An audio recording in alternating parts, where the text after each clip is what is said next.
And we are live. Guys, welcome to the Bassin Magazine podcast. I'm Jay Angel, and we also have Brad Yole from Bassin Magazine himself.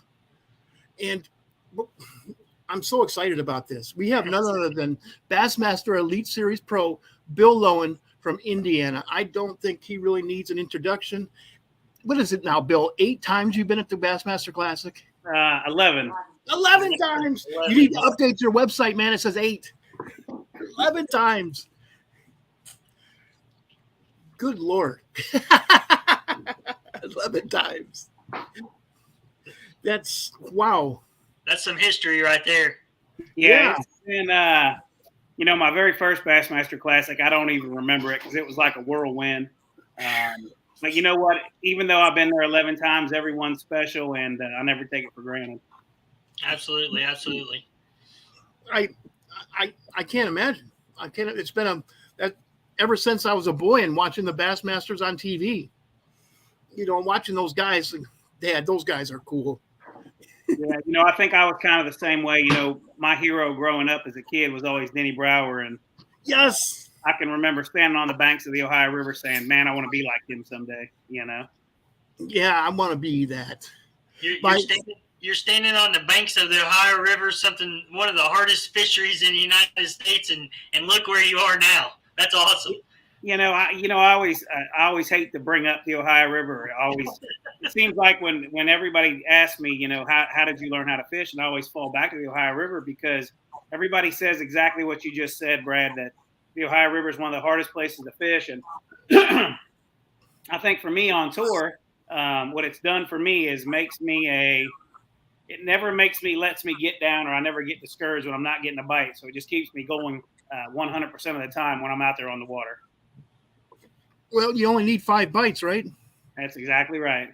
Right. If you fish, that is if you fish clean, yeah. Exactly. And sometimes, excuse me, on the Ohio River, you don't get 5 bites. No. But Bill, Bassin Magazine is the official magazine of the weekend angler.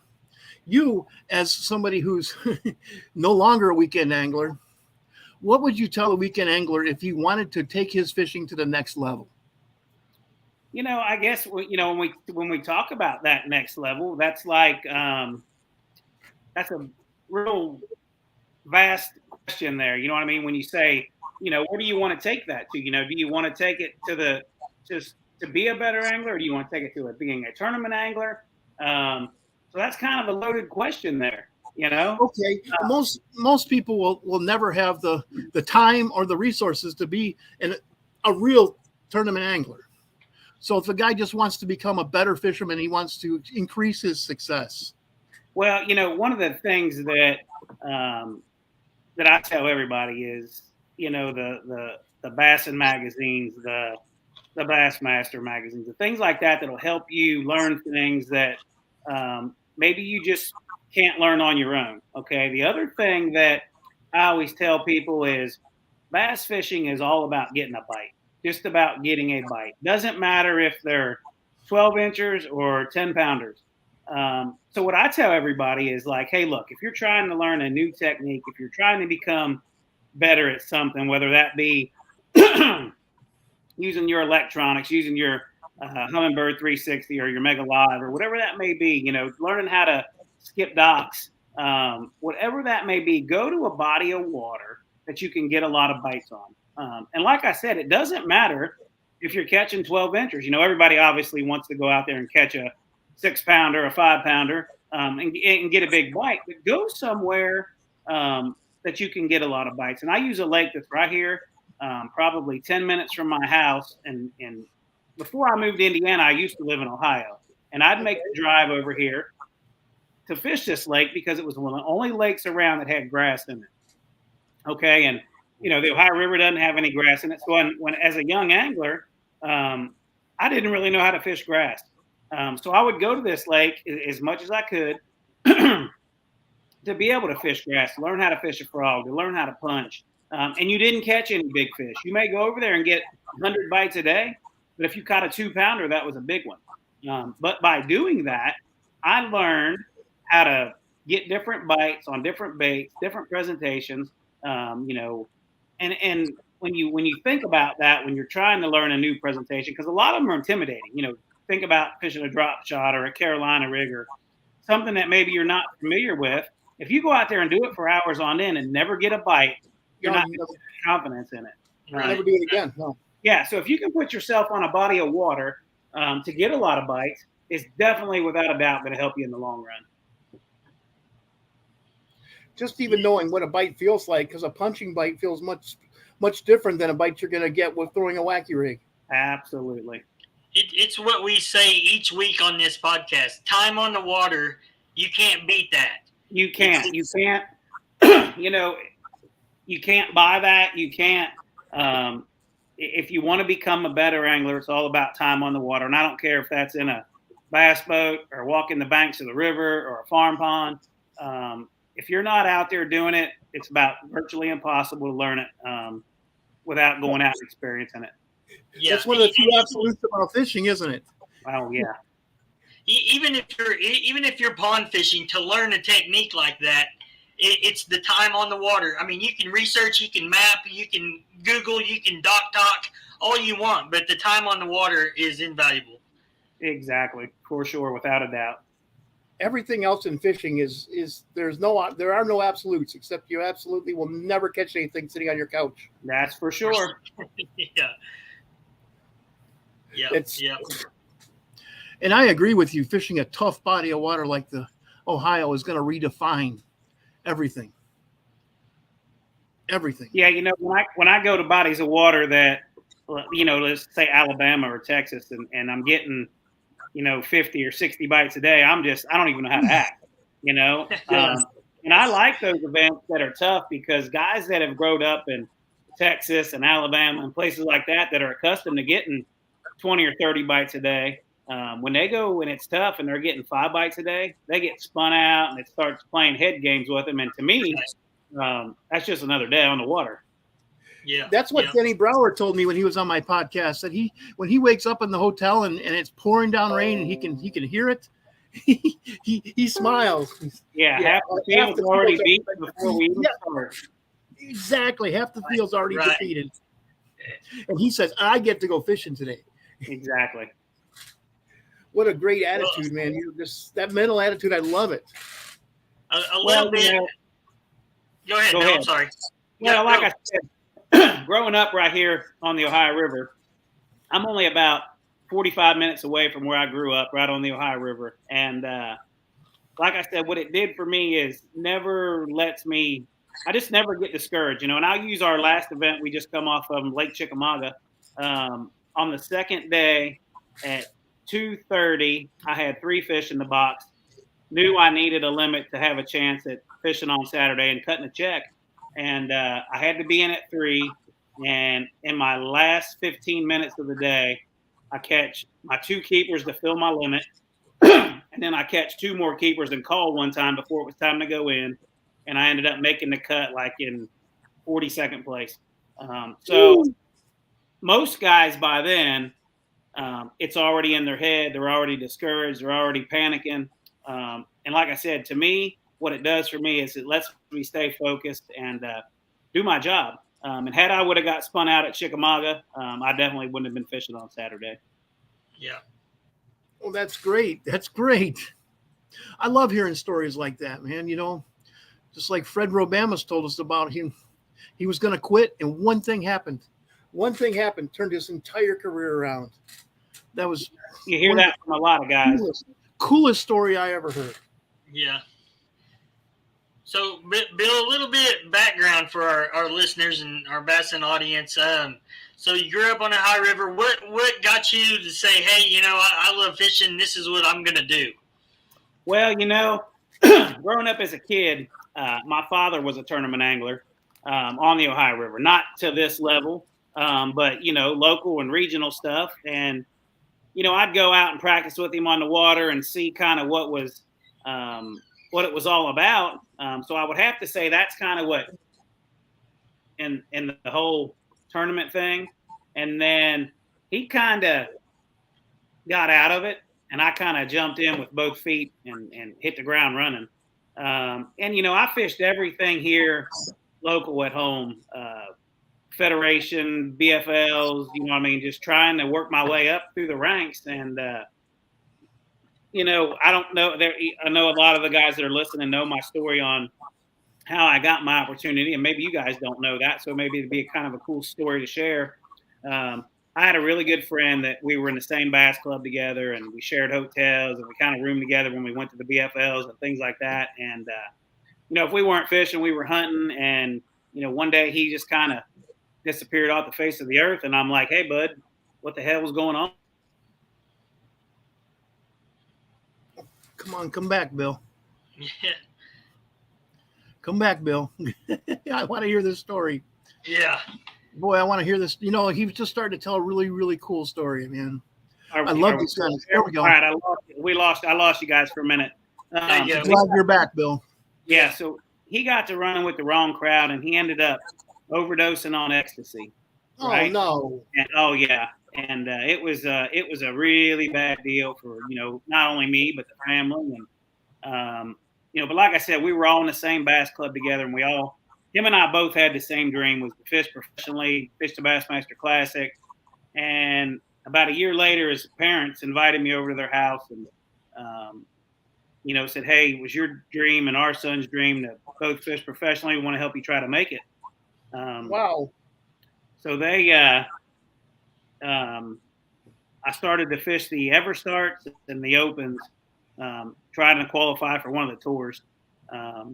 And the year that I qualified for both tours. And like I said, our dream was both to fish the Bassmaster Classic. So they,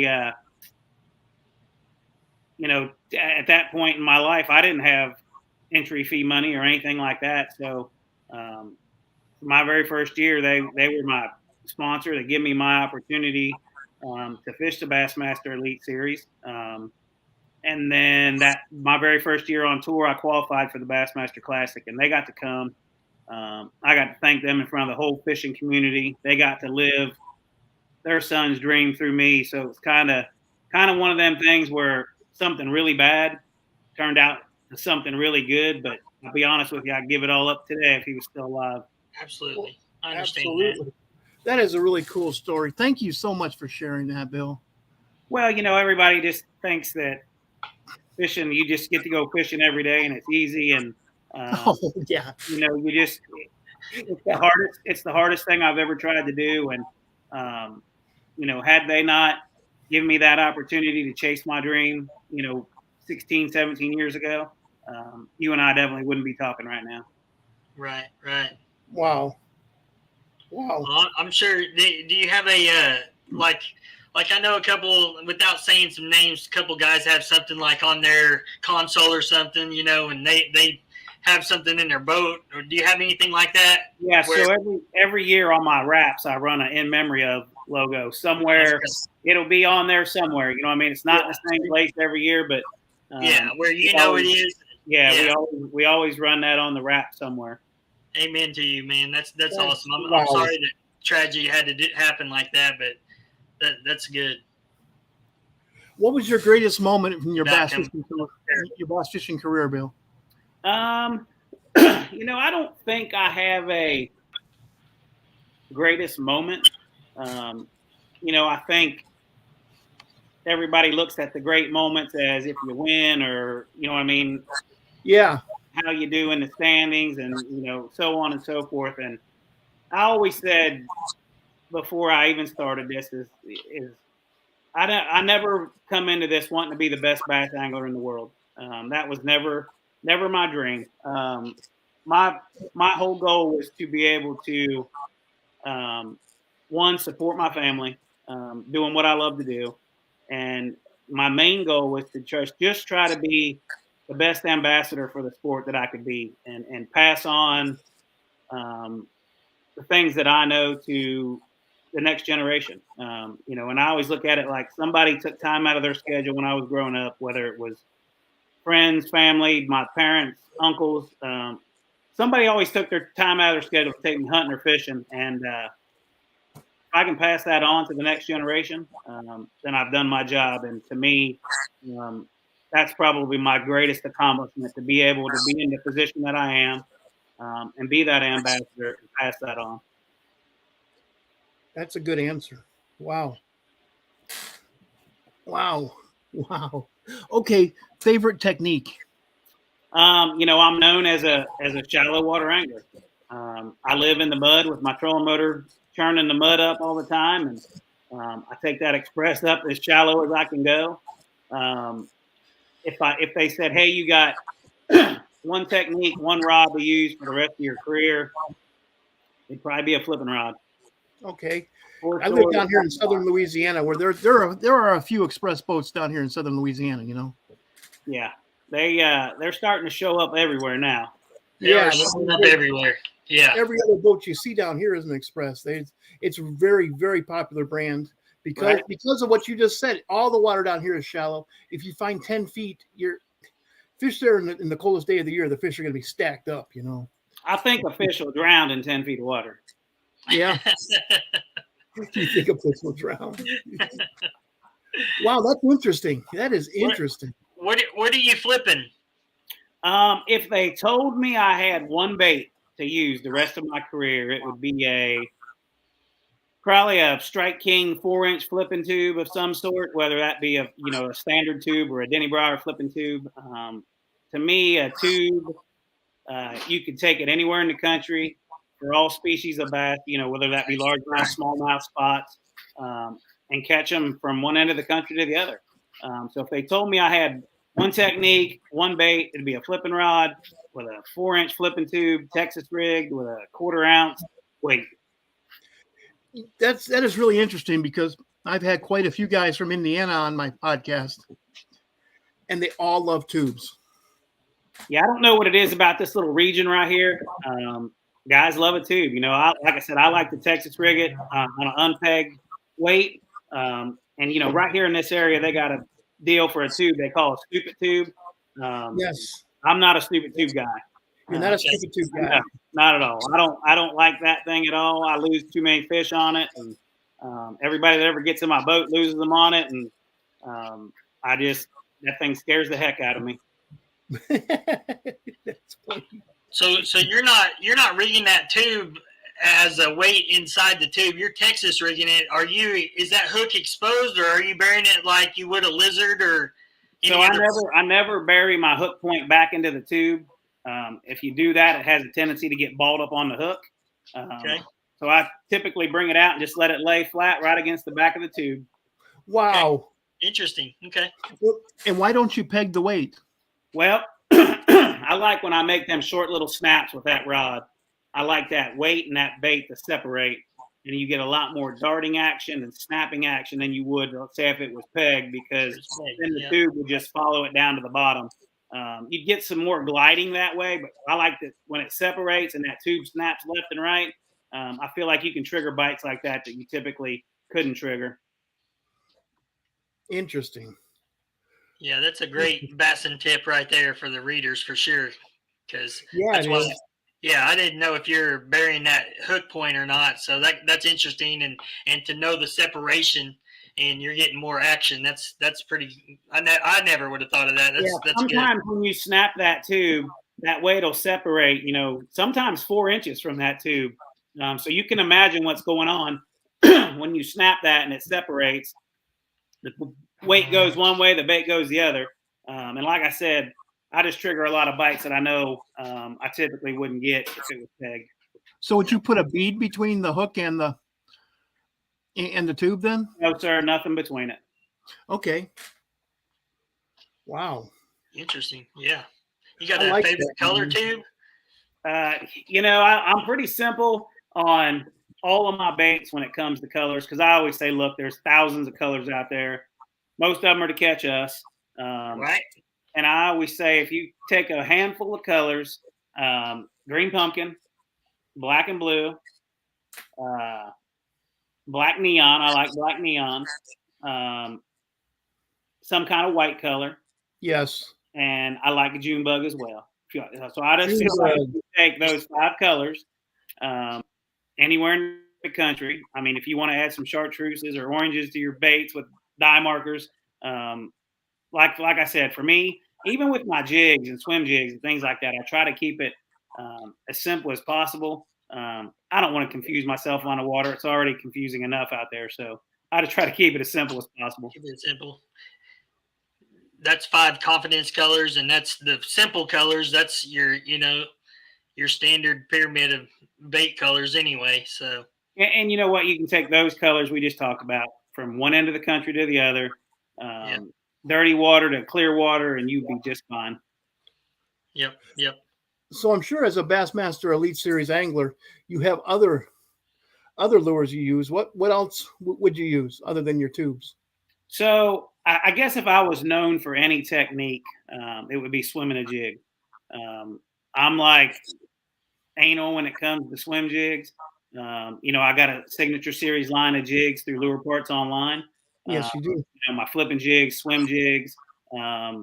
And the beauty of Lure Parts Online is that you can build exactly what you want at the price that's unbelievable. I mean, if you call them up and you order, let's say you order 3 of my swim jig heads, that's how they come in a pack, and then 3 of my signature series skirts that come with that. Once you get them built, by the time it's all said and done, you got like $2 and some change in a really high quality jig. I mean, you can't even go to the tackle store and buy a good quality jig for under $5 anymore nowadays. No garage sale even. Yeah. I mean, not even on eBay. Yeah, no. So I would say you get about 3 for the price of 1, but you can build exactly what you want at that point. And then as far as soft plastics go, Strike King makes some of the best soft plastics that's out there, and to fit every situation, whether that be rage bugs or rage straws or cutter worms, whatever that may be. They got a bait to fill the void if you have a void. Crankbaits, top waters, all that as well. I mean, you think about Strike King, they got it pretty much covered from top to bottom, not only on the bass fishing side, but the crappie side as well. So, being with Strike King, gives me lots of options. It sure does. So you like your flipping too, then? You like flipping your jigs too, I guess. Oh, absolutely. Yeah. So, I live down here in southern Louisiana, and that's what I spend a lot of time doing is flipping cypress knees. And you're probably using like 100-pound braid too, huh? Something like that, because when you look into them around those cypress knees, you got to get them away from that now. Also, right. I use heavy action stuff. We do a lot of punching. I'm sorry. One thing. Hold on. I don't want to get too far off. Bill, I forgot to tell you that sometimes we have questions from Jay's site and our site, and we got a question, kind of a statement. But Jimmy Thomas says, "I never have thrown a tube. It just haven't acquired the confidence to throw one over a craw or creature bait yet. How can I get the confidence to do that?"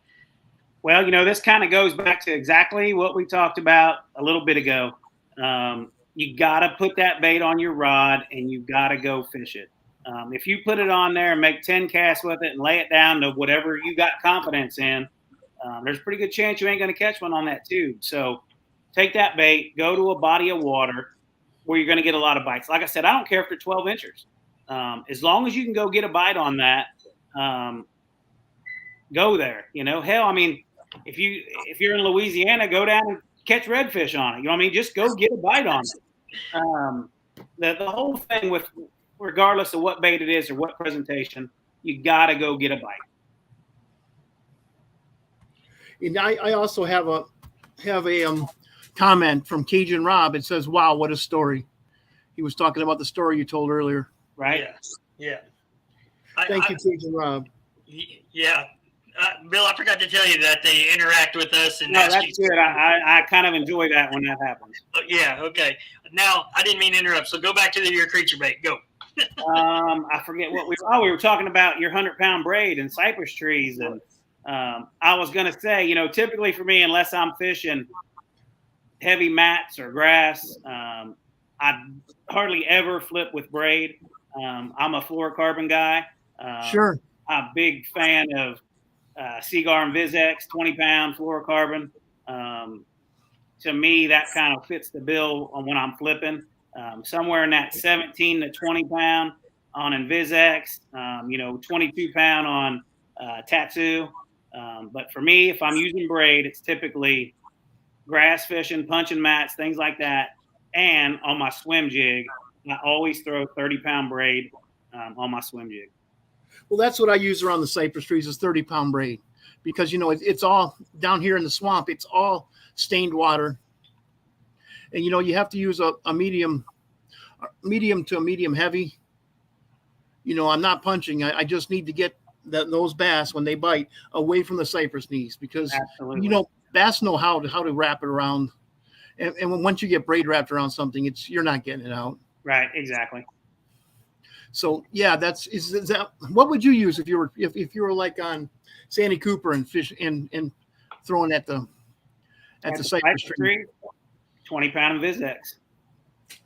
Unless I was swimming my jig around there, then I'd be swimming it on 30-pound, either smack down or Seagar has a new braid out called Tactic X or Tac X.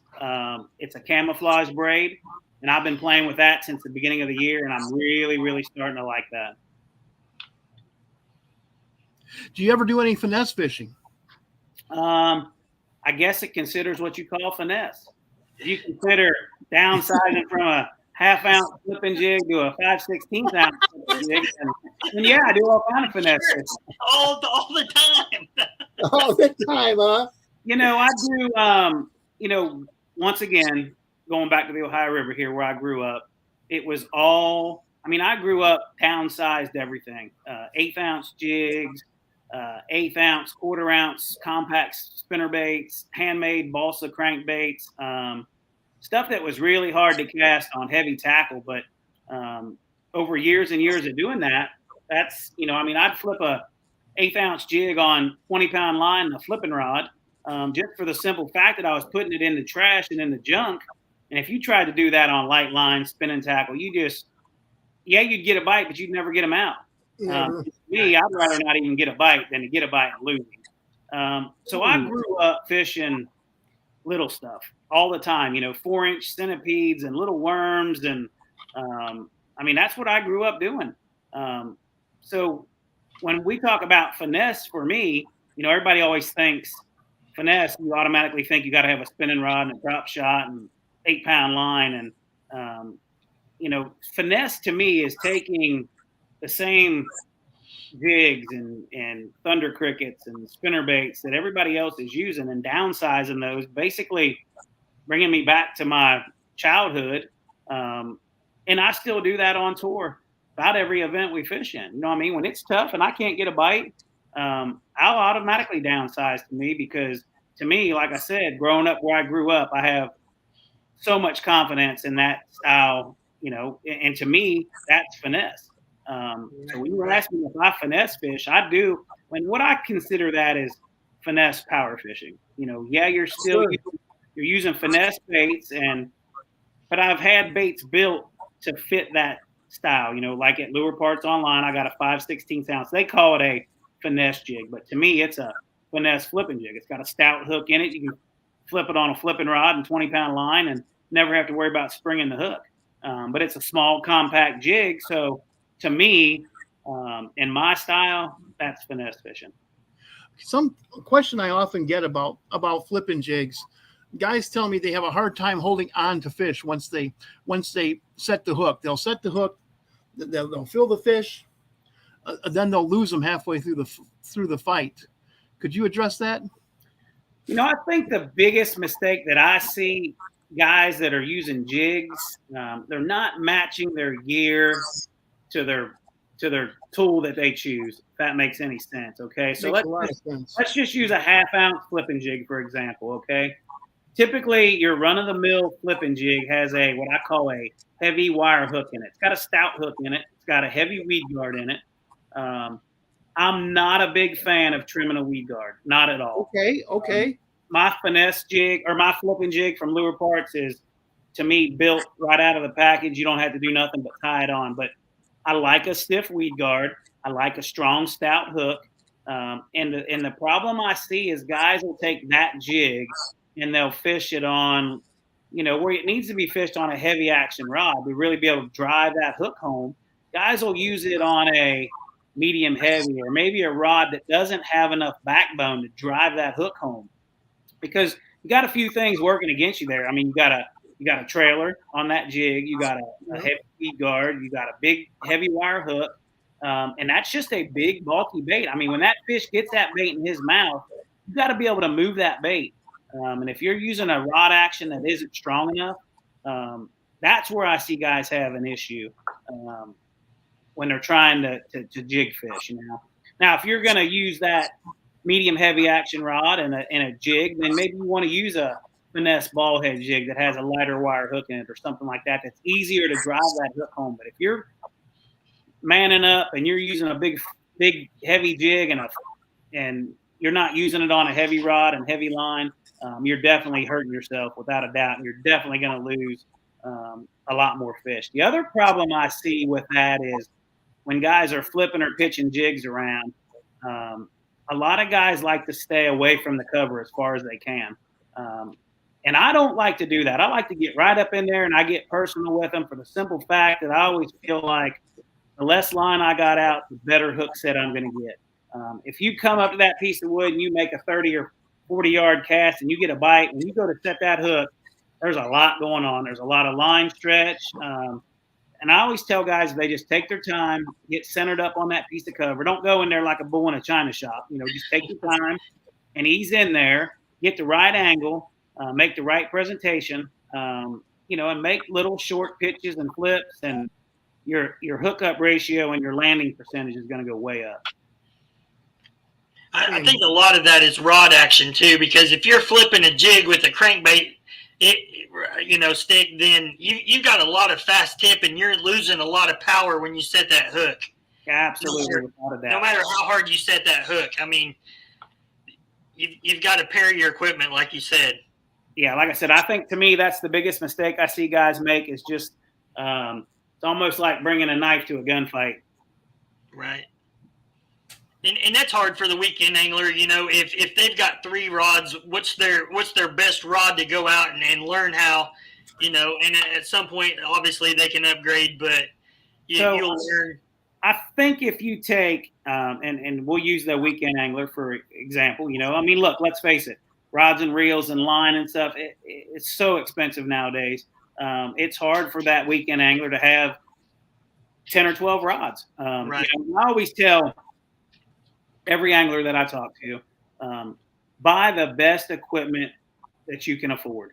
Yes. Yeah, you might be able to buy this $30 reel, but it's only going to last you 1 year. You know what I mean? If you take that money and you invest it in let's say a Team Lose Light or something, it's going to be more. It's going to be a $200 and something reel, but that reel's going to last you for years if you take care of it and oil it. And I mean, it's going to last you for years. I mean, heck, I got Lose reels that are 3 or 4 years old that I still use every day on the tour because I take care of them and they're high quality and they last. So that's the first thing I tell guys. And then I always tell them, like, look, hey, you don't need 10 different rod actions. If you got a 7-foot medium, a 7-foot medium heavy, and a 7-foot heavy, you can take those 3 rod actions and fish every single technique that there is, whether that be cranking, spinnerbait, buzzbait, flipping, worm fishing. You can do anything you want with those 3 actions. So if a guy is confused on what actions he needs, because look, let's face it, there's cranking rods and there's pitching rods and there's skipping rods, and the sky's the limit when it comes to that stuff. But if you take those 3 actions, you could fish any presentation that's out there. And like I said, that would be a 7-foot medium, a 7-foot medium heavy, and a 7-foot heavy will fill any void you have when you're out there on the water. And should they learn bait casting, or should they mix it up, spinning and casting, or all spinning at first? What's your thoughts on that? For me, I think the faster you can learn a bait caster, the better off you're going to be.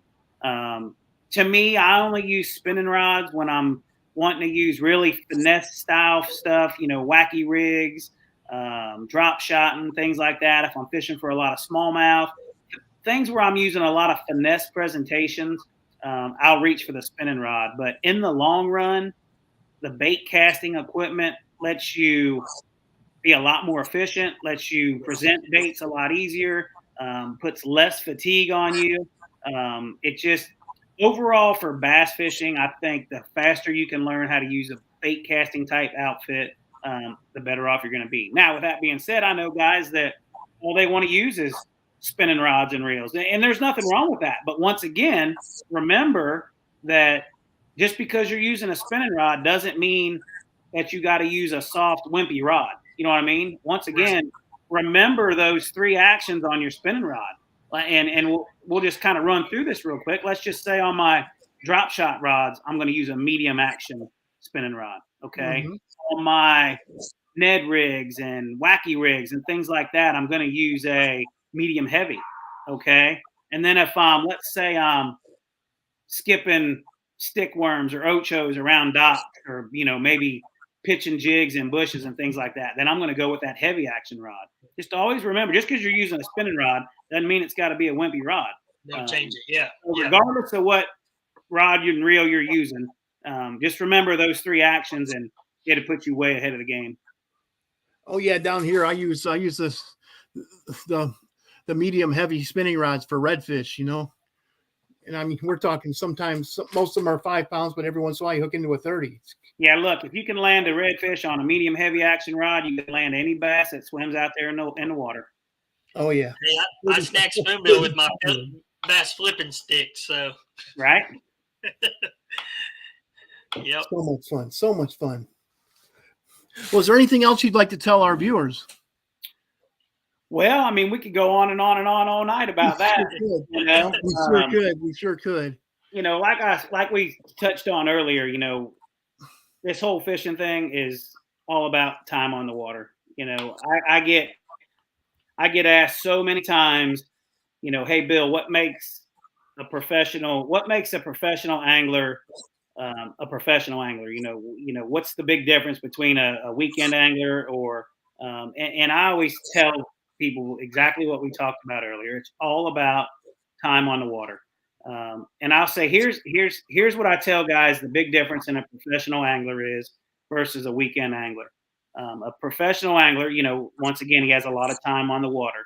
And when you're out there bass fishing, it's all a game of decisions. That's all it is. At the end of the day, it's all about what decisions have you made on the water. And I always tell everybody that a professional angler is really good and really fast at figuring out how to get a fish to bite once he's changed. Okay, let's say we were catching him yesterday on a spinnerbait, and today we cannot get him to bite a spinnerbait. Okay, so a professional angler is really good at figuring out how to get a bite again. Where me as a professional angler, it may take me 1 or 2 hours to figure it out how to get him to bite again. Okay, or what presentation they're on. Where a weekend angler, it may take him 8 hours. Okay, how many times have you been at a tournament and you hear the guy say, man, I figured him out in the last hour, and if I'd have had 1 more hour, I'd have won the event.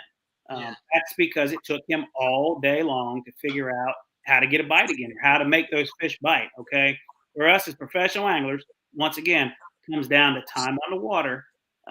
We've been in that situation before. We know how to make those fish bite again. And to me, that's the biggest difference, But with that being said, it all goes back to time on the water. The more time you can spend on the water, the better angler you're going to be. The more bites you can get on whatever presentation you're fishing, the more confidence you're going to get in that stuff. And without a doubt, if you're not spending the time on the water, it's really hard to make yourself a better angler.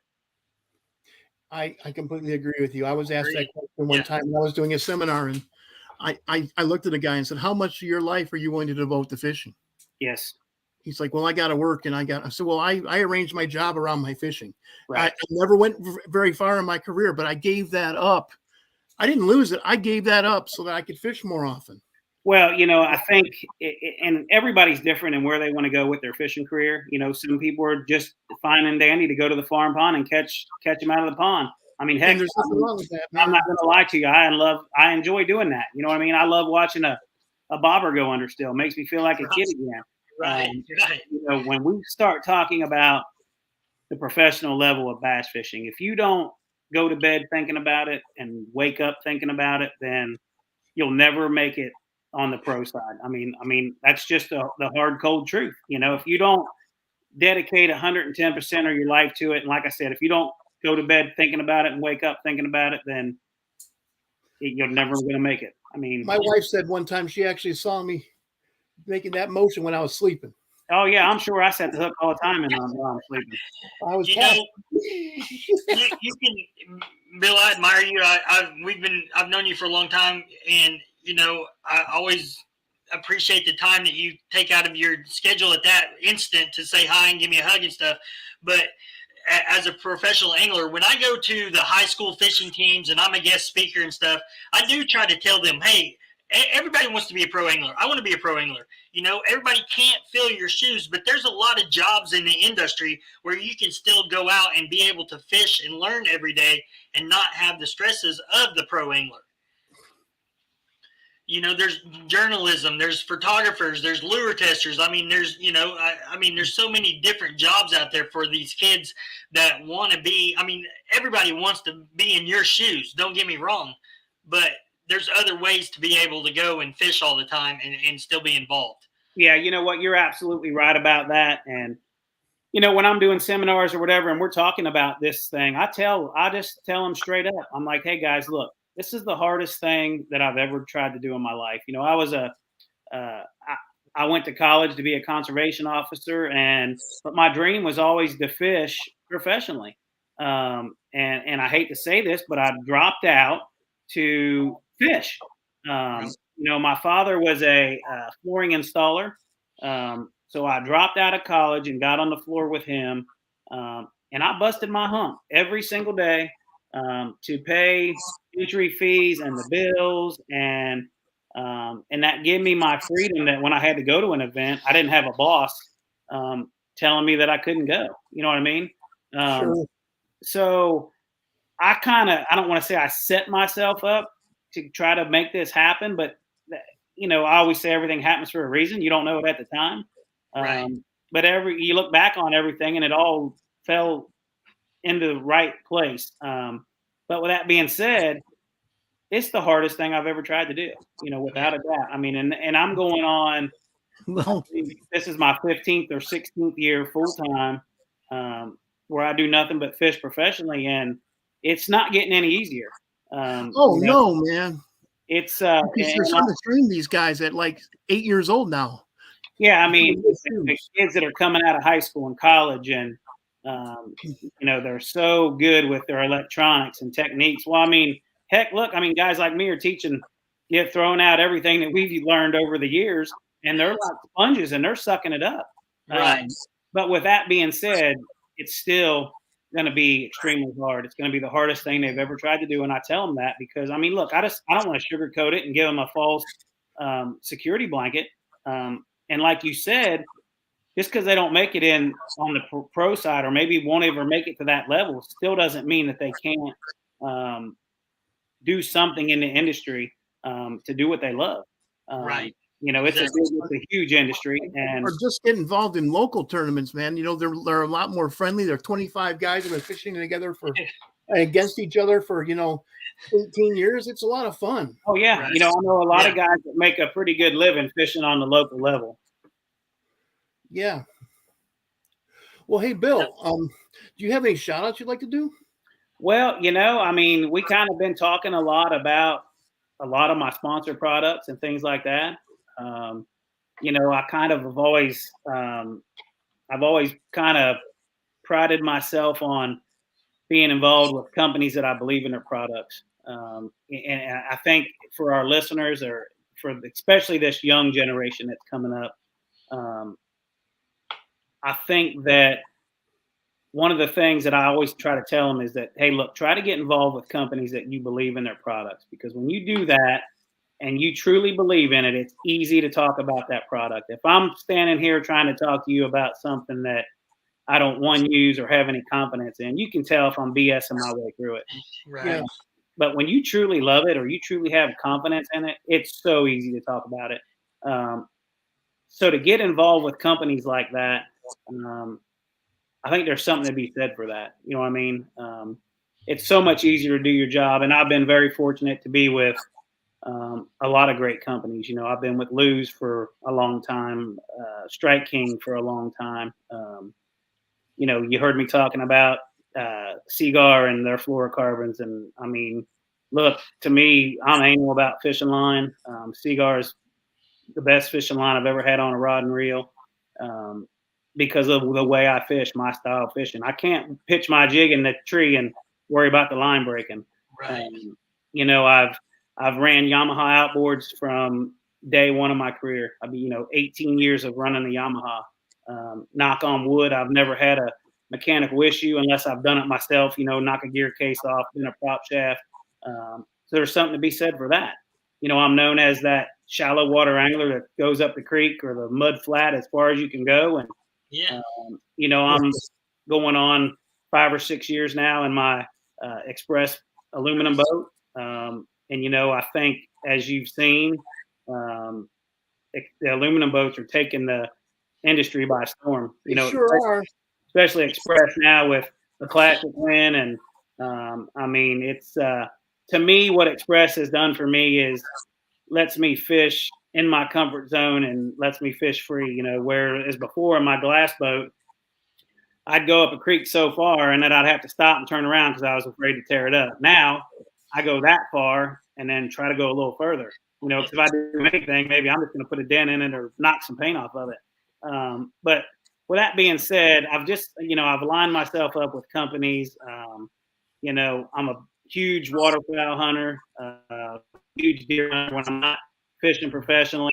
I chase whitetails and waterfowl. Like I said earlier, we're getting ready to start turkey hunt here Saturday. So my apparel sponsor is Drake Waterfowl, which Drake makes performance fishing gear, my range apparel and things like that. They make deer hunting stuff. They make stuff for turkey hunting. And then, Mossy Oak and Mossy Oak Fishing, been with them for a number of years now. I mean, what better to hide in the woods from the critters than Mossy Oak camo? Boss Shot Shells has come on as a player, and can't say enough about those guys, But with that all being said, I've just tried to align myself with companies that I believe in their products and that I have 100% confidence in. And at the end of the day, to me, that's an accomplishment in itself. It sure is. Hey, I know we're going to wrap this up in just a second. I did get one more question. This is from a writer from Bassin Magazine, Jacob Foote, who we had on here as a podcast. But Bill, he says, what is your favorite scent to use on jigs and tubes? Do you use any scent? So I've kind of always been a fan since this coffee scent thing came out from Strike King. When it came out in the beginning, I was like, what in the heck are they trying to do to us? But I've really liked it. And I noticed that first in the tubes, for example. When that coffee tube first came out, that coffee scent, like let's just use green pumpkin, for example, gives that green pumpkin a kind of a different green pumpkin-y look than other companies' green pumpkins, and to me, you got something that maybe is just a little different. To me, that's always a big plus. Yeah. So if I ever find myself in a situation where I'm not using a Strike King product that has coffee scent infused into it, we're pretty fortunate that Strike King makes that in an aerosol can as well. So you can spray it under your armpits if you run out of deodorant. So with that being said, if I wasn't using that scent, I'm a big fan of garlic and crawfish. Garlic, yeah. Yes. I always say I think some fish are Italian because the way they like garlic. And like I said, garlic and crawfish has always been a good, like the bang scent is one that comes to mind for me. Does it make a difference? I see times when I get just as many bites without it as I do with it. So with that being said, fishing, look, guys, fishing is, to me, all about confidence. If you got confidence in something, you could probably catch one on your gym shoe. You know what I mean? But if you don't have any confidence in what you're doing, there's a pretty good chance you're not going to catch anything. So if crawfish or garlic or coffee scent gives you the confidence that you're going to get more bites, and by all means, do it. You know what I mean? Yeah. I mean, I've had guys in my boat that just panic and crumble because they don't have their dye marker with them and they want some chartreuse on their bait. And they just mentally they think if they don't have that on their bait, they're not going to get a bite. But all that comes back to is confidence. Right. And like I said, if you feel like it gives you confidence to get an extra bite, like I said, I've seen days where it makes a difference, and I've seen days where it doesn't. But all I know is if you got confidence in something, you should probably be doing it.